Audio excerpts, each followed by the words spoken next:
we're back again, JD and Ferg, and today we're going to go ahead and start off the first half of the AFC South. Kicking it off here, we're going to go with the Jaguars first. Let's just get their offensive ranks out of the way because they needed help. Offensive ranks. Points per game, they were 28th, getting 15 a game. Okay? Yards and pass, they ranked 32nd in both categories. The only bright spot was the rush. 123 yards per game, they were 12th on the rush. Defensive ranks. Not so bad in some categories. Better. They were 11th overall in points allowed, allowing 20.6.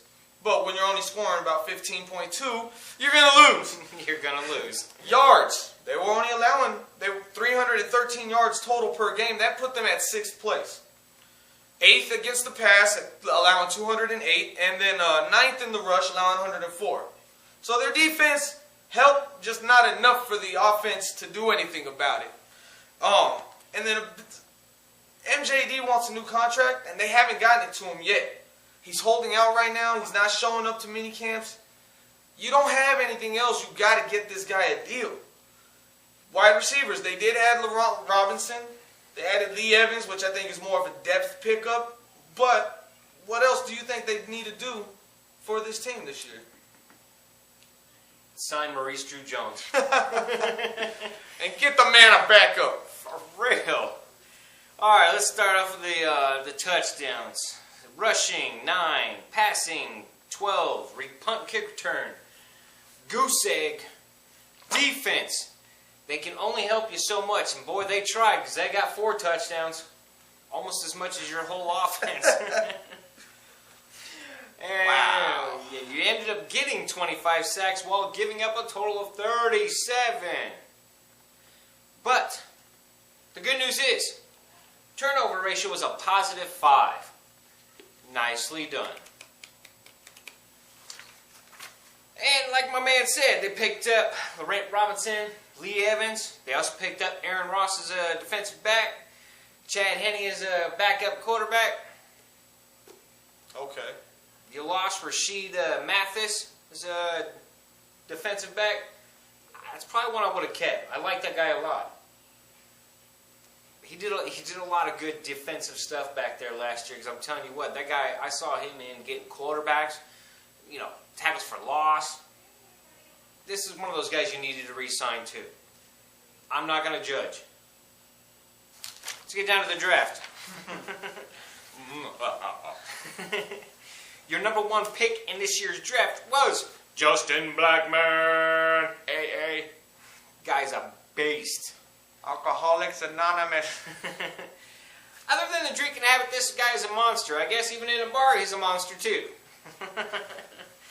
This guy's out of Oklahoma City at 6'1", 207 pounds. Probably the number 1 rated draft pick for wide receivers in all of college last year, and it goes to the Jaguars, which was in dire need of a wide receiver. Good luck. Blaine Gabbert, you better come up on this one.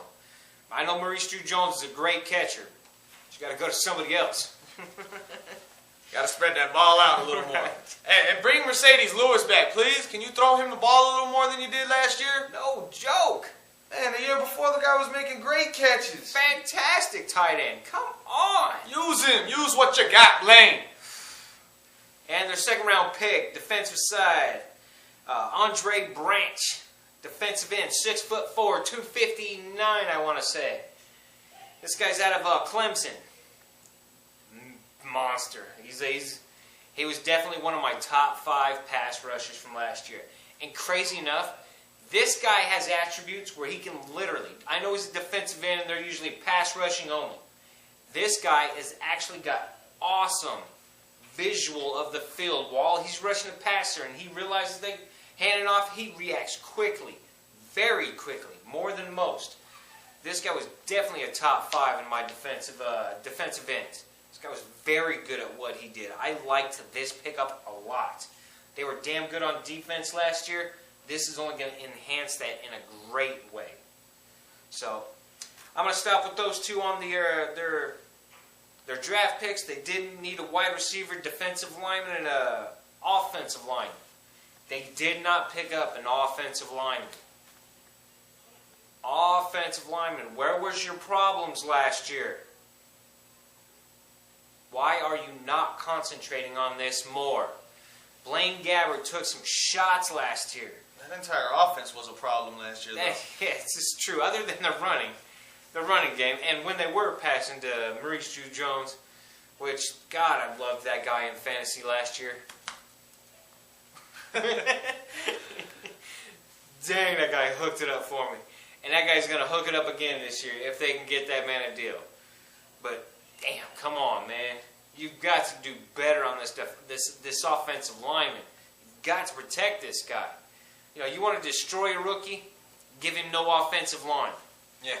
And then if you want to talk about another team that didn't do that good offensively last year, they did have injuries that kind of crippled them. But Killer. I'm talking about the Tennessee Titans. Okay, their offensive ranks, they were 22nd in points, averaging 20.3 per game, which is enough to beat the Jaguars. Pretty good, too. They were 17th in total yardage, middle of the pack, not too bad, 335 yards per game. 12th in the pass with 245. That's the difference Matt Hasselbeck made. But they were 31st rushing at 89.9 per game.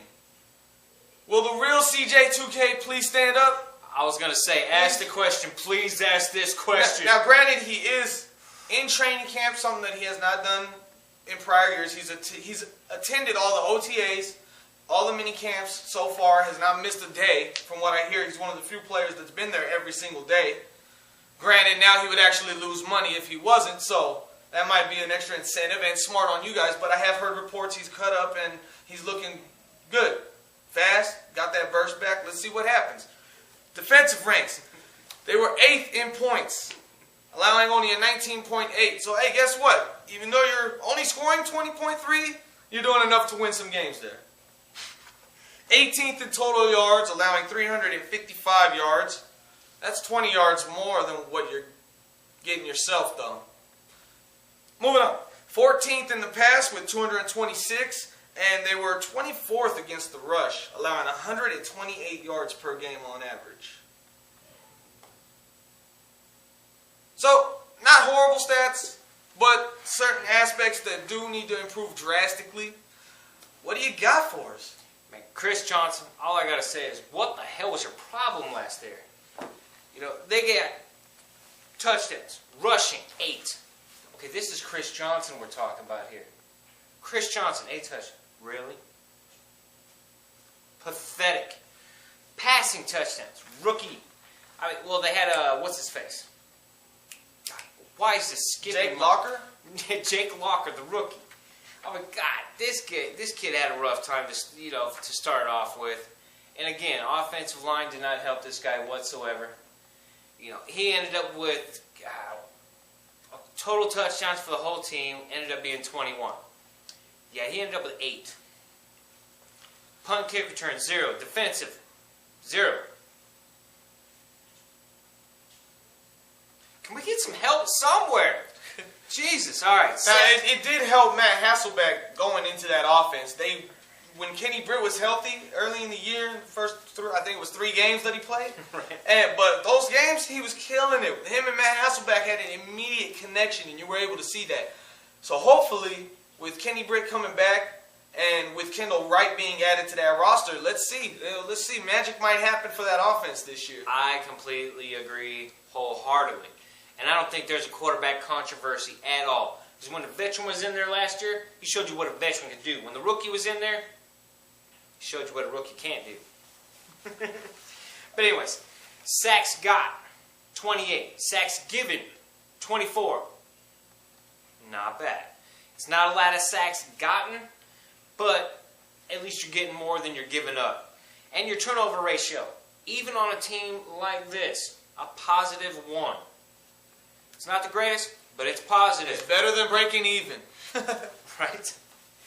Now, a couple of the signs that I did want to mention, Steve Hutchinson, guard. Awesome pickup. That's how you help out your offensive lineman. Cameron Wembley, linebacker. Great pickup. I like it. They did re-sign Lavelle Hawkins. I believe that's how you say it. He's a wide receiver. I actually liked that kid. He was actually coming on last year, getting real good, and I liked it. Your losses. Cortland Finnegan. I'm torn. I hated the guy because of his whole personality. I loved the guy because the way he played the game. He reminds me of Palomalu. Plays the game hard, tough-nosed kid, but then his mouth open. He just needs to learn to shut up. Yeah. Or we'll just let Andre Johnson loose on him again. I liked it. And another loss was Donnie Avery. All right. Yeah. Moving on. Moving on. Now to the draft. Round 1, Kendall Wright, wide receiver, 5'10". Body double of Kenny Britt. That's right. He is a body double. Other than Kenny Britt being just an inch Taller. or two taller. Guys, they were like 2 peas in a pod. Even the way they hold themselves, the way they jump, the way they run. I like it. Kendall Wright is going to be a damn good improvement on this team. Great friggin' pickup. I'm loving it. Offensive lineman for the second round was Zach Brown, coming in at 6'1", 244 pounds, out of North Carolina. When they're coming out of North Carolina and they're on defense, I'm loving them. Some strong boys, some rough and tough boys. I like this. Zach Brown is one of those boys that would have been picked up in the, the Steelers, Ravens, Bengals, them tough-nosed teams. He ended up on the Tennessee Titans. I'm liking it, dude. But thank you for mentioning 3/4 of the AFC North. Right to that. I love when he catches on to it. Another guy I really liked that I don't think got a good enough grade in the combine, and a reason I believe it was like that was because his combine, I don't know what happened. He really bombed. Like he got like jitters or some stage fright. I don't know what. He really kind of bombed in this combine. He still ended up with a 74.5, and I'm talking about Mike Martin, a defensive tackle, 6'1", 306, coming out of Michigan. This kid, if you watch film on him coming in Michigan, he was dominating in the middle. It's hard to find talent this raw, this dominating, pass and rush. I like this kid a lot. I'm going to be keeping my eye on this kid because I think he's going to do a lot of great things. He's going to do a lot of silent but great things. Those are the 3 guys that I truly wanted to talk about in the Tennessee Titans draft. I really like what they did overall. I think they really improved in some areas that they really, really, really needed to improve on. These other teams are passing it up while they're actually doing what they should be doing. I really, really liked it. All right. With all of that, we're going to go ahead and cut this off. Next week, stay tuned. We'll finish off the AFC South, talking with the former AFC South champs to the new AFC South champs. Right. And until then, subscribe, share, and show that you care.